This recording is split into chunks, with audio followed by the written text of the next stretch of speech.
Poor Ryan Reynolds, 560 seconds. He went from celebrating that incredible Paul Mullin moment, a Wrexham miracle giant slaying, to the agony of that last gasp equaliser. Who amongst us has not experienced that roller coaster journey? The big one, the sole reason all those people were climbing up lampposts in Philadelphia last night. Wrexham, 3. Sheffield United, 3. Fifth tier Wrexham. That's right. They're not just a television series, Roger. They're also a football club. The Reds nearly complete a historic victory over the Blades, but leading 3-2 in the dying embers, they allowed John Egan to notch an equaliser for Sheffield United, who were down to 10 men at that point, to force a replay at Bramall Lane. Fair to say, a little bit of buzz around this one, Roger. God, Wrexham, really, listeners, this team were and have been for a long time an obscure minnow, suddenly surging wildly and unexpectedly and wonderfully into the global eye. They're a bit like the Andrea Riseboroughs of football. Somehow we're all talking about them. Won't really truly understand how or why. We'll get to all of that. I want to say, first of all, huge respect to the ESPN studio crew, who filled out an entire 30-minute pre-game show talking about Wrexham's players and tactics and home record this season, as if they've watched them every week. Because yes, ESPN pulled out all the stops ahead of this game for an English fifth-tier team. And a lot of MLS fans were livid that this was done, this treatment, for an English non-league team, and it was never really done for them. The football quality is much lesser. A lot of arguments. Why did this is what the United States needs. Why are they doing this for Wrexham? I really felt, I want to say, for MLS fans who were trying to fathom this conundrum, felt their sadness. But it is fascinating that this clash was so heavily promoted, and the fact that it was should not, I'll just say this as context, should not undermine the passion that many do feel for say LAFC, or there's a debate about whether they're authentic or not. They are. The legitimately wonderful cultures that are thriving around teams like Seattle and Austin and Nashville. But there is an exotic romance about a Welsh valley, Davo, isn't there? An MLS team can't project back to an American soccer kind of curious, wider sports fan.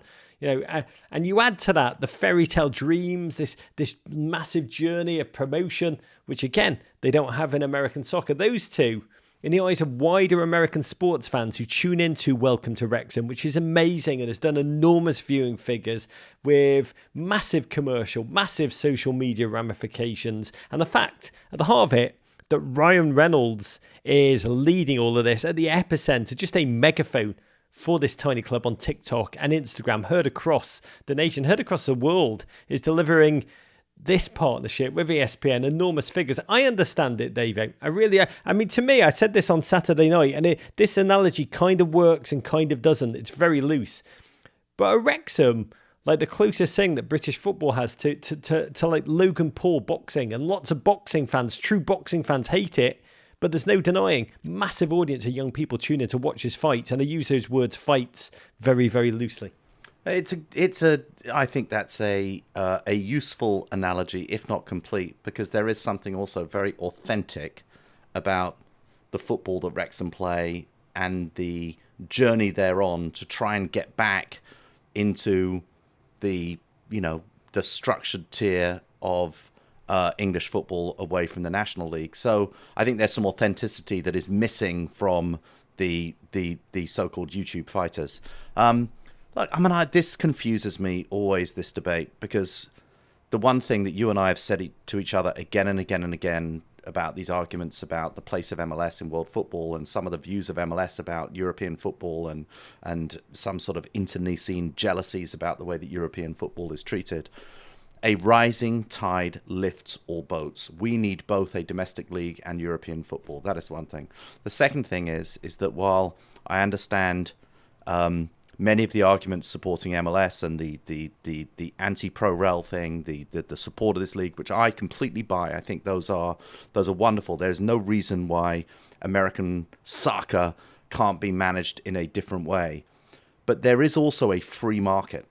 And frankly, in a free market of global football, these two North Americans, Rob McElhenney and Ryan Reynolds, decided to buy Wrexham. They decided to buy a team from this romantic Welsh Valley, this team with a tremendous upside, if they manage to thread the needles and win that single promotion place from the National League and go up, and their ambition is to become a Premier League side, there just is no US Major League, USL equivalent that you can purchase that has that form of romanticism. And that's not in any way to discount. Not even pickleball. But certainly not pickleball.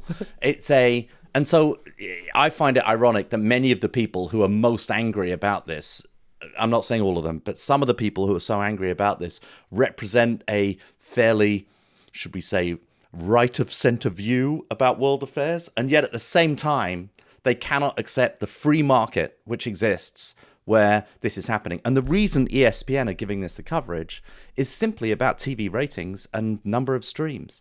Wrexham can command a number of streams and TV ratings because of the investment that, Reynolds was there. Yes. Ryan Reynolds is. There was a TV show in the 80s, and many of you will not have seen. It was called Northern Exposure, and it's the quintessential fish out of water show. A East Coast Jewish doctor ends up in Alaska, in remote Alaska, and it's a fish out of water story. Seeing Ryan Reynolds at Wrexham is to see a drama, a classic TV trope, a fish out of Hollywood star. It's the Julia Roberts, Hugh Grant when he owned a bookstore, but a rom-com. We are watching a wonderful rom-com in which Ryan Reynolds is playing, by the way, it's unbelievably well. Number one, by the way. He's also an alien. It's also, you could take any alien movie, Rog, and it's like, he's like the squid in Arrival. He's so unlike anybody who ever came from Wrexham. A very generous squid. But he's otherworldly in Wrexham. Come and see the squid. I think that's why they're all there. Come see a real life Canadian squid. It's a bearded lady. It's not. That's a good-looking squid there. I love it. Oh yeah. God, I'd eat that for my tea. The Ryan Reynolds, handsome Hollywood leading man in a box at Wrexham, lowly Wrexham. By the way, where his impact can be instant and evident. That's the other thing that's brilliant, because to win in the fifth level, all you need is a bit more money than those around you. And nobody, I'll just say this, nobody in the National League has ever had an enormous gin brand on the back of their warm-up jackets, TikTok on the front of their shirt, Expedia on the back. And to be clear, this is not a non-league club we are watching economics-wise already. That's the impact that they brought. And so many of their players are of a quality. Experts in lower league football I've spoken to said many of them are kind of like League One standard. But it is amazing, by the way. This is the greatest thing that has happened in decades, and I mean that sincerely, to this beautiful region, which is just outside of Liverpool, really, just over the border. It rose with coal and iron, fell in the post-industrial period, really like the whole of the northwest of England. Wrexham, just across the border from Merseyside. This is the greatest thing that's happened in decades, and I do admire it so much. There's now American tourists arriving en masse to go and drink at the Turf pub, to tour the stadium, and it's magnificent. By the way, we should say it is going to get harder and harder, right, to keep delivering the higher up they go. Around League One, the Championship starts to need real money. They can get the real money with brands Hollywood behind them, but the Championship, that is a brutal competition. That's probably the first time they're going to start to get real crap as owners, like FSG. Like, oh, you've ruined my club. Where's our midfield? If they've delivered the league and the Champions League. But all of that's to come, right, David? Yeah, but the upside for Wrexham, though, huge. They're in that catchment area, North Wales. There's no other team really up there. All the success in Welsh football has been down south at Cardiff and Swansea. They've got a pretty good stadium. And because there isn't this idea of Wrexham, yes, they did have some moments when they were certainly way higher up the league. There isn't that sort of sense amongst Leeds fans that entitlement that they should be there right at the top of the game. I think they're so grateful to these guys, and I think you're right. The humility that Rob and Ryan are showing is phenomenal in terms of what they don't know and have really embraced the town and its culture and the community. I think it's all good for football, and I think that I just come back to fans of MLS, and we understand your frustration that you don't always get that treatment. But look, you've got that massive Apple deal to look forward to, and tremendous investments in shoulder programming over there, we assume. And this is good for football, and it's good for America, and it's good for all those reasons. All that hype, all that buzz, all that everything. And against a much weakened Sheffield United 11, they're thinking about their own return to the Premier League, currently second place in the Championship. Inside 1 minute and 2 seconds, Sheffield United off a corner, brilliantly executed set piece. Ollie McBurney hammered the ball home with his head. Kind of goal the US really should have trained to score in the World Cup, but I digress. In this moment, after all that pre-match build-up, it was sad and it was stunning. It's like watching the Mighty Ducks get obliterated. It hurt, man. Cue Ryan Reynolds pulling concerned but noble faces from the box, and I tweeted at the time, do not panic. Conceding a goal early, it's all part of the Hulu script. There will be a Hollywood ending. But having said that, it would get worse for Wrexham. Went down 2 starting centre-backs inside 10 minutes, fought back tenaciously, equalised, took the lead in the second half. There was a Sheffield United red card. Honestly, felt a bit Cincinnati Bengals harsh. 86th minute. A moment, oh magic, king striker, Paul Mullin, bobbly pitch, controlled the ball, dug it out, flapped it home, screaming, Burrowhead my ass. 28th goal of the season for this true character, Davo. Beautiful, beautiful moment. You could not write a script like this. You kind of could though, right? It's fantastic Hollywood drama crap. Yeah, it was brilliant, although it didn't have the Hollywood ending in the end after that wonderful goal, because injury time. They gave it all up, from a corner kick. They didn't get the ball. They allowed it to bounce in the area, and Sheffield United equalise.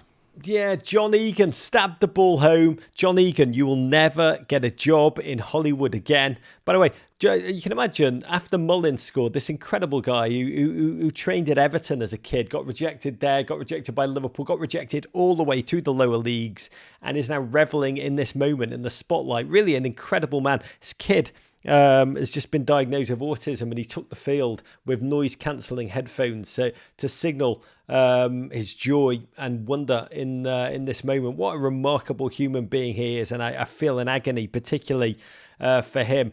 Poor Ryan Reynolds, 560 seconds, he went from celebrating that incredible Paul Mullin moment, a Wrexham miracle giant slaying, to the agony of that last gasp equaliser. Who amongst us has not experienced that rollercoaster journey? And I mentioned last week that when we tweet about Wrexham, we get some people who fire back angrily that we shouldn't tweet about them because they're essentially spoilers for Welcome to Wrexham Season 2.